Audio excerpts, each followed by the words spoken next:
अदालतलाई प्रभावमा पारेका छन् वा अदालतमाथि एउटा खालको गलत अभ्यास गरे दलितहरूले भन्ने छ। तर हाम्रो बुझाइ के छ भने अदालतप्रति हाम्रो विश्वास छ, अदालतप्रति हाम्रो एउटा सम्मान हिजोको जस्तै छ। अदालतभित्रका गलत मानिसहरूको यो गलत परम्पराले गर्दाखेरि यत्रा दलितहरूलाई अपमान भएको छ र आजैको मितिबाट पीडित परिवारहरूसहित हामी यहाँ धर्नामा बस्नेछौँ।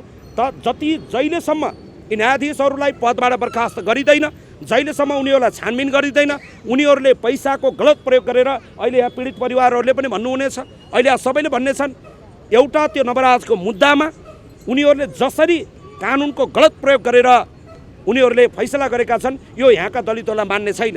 यो भन्दै गर्दा अस्ति हामीले सुर्खेतमा प्रदर्शन गरिसकेपछि, सुर्खेत अदालतमा हामीले आन्दोलन गरिसकेपछि हाम्रा विरुद्धमा अहिले त्यहाँका बारहरूले पनि विज्ञप्ति निकालेका छन्। म यहीँबाट प्रिय मिडियाका साथीहरू मार्फत म के भन्न चाहन्छु भने वकालत पेसाप्रति हाम्रो सम्मान छ।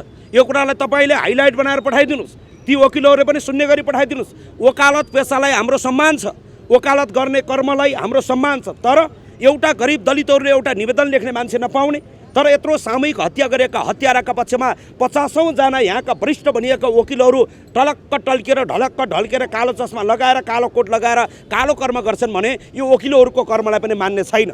हाम्रा विरुद्धमा सुर्खेतको उच्च बारले विज्ञप्ति निकालेको छ, सुर्खेतको जिल्ला बारले विज्ञप्ति निकालेको छ।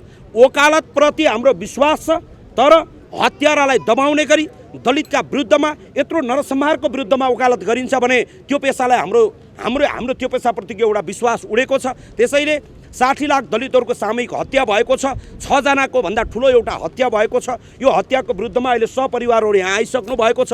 आजैको मितिबाट अहिलेबाट हामी यही माइतीघर मण्डलमा उभिनेछौँ जहिलेसम्म यो हत्याराहरूको विरुद्धमा गरिएको फैसलामा सबैलाई सफाई दिने खाले जसरी फैसला गरिएको छ, जातीय विभेद होइन भन्ने खालको जसरी गलत व्याख्या गरिएको छ, यसका विरुद्धमा हामी आजैबाट यहाँ डटेर खटेर लाग्नेछौँ।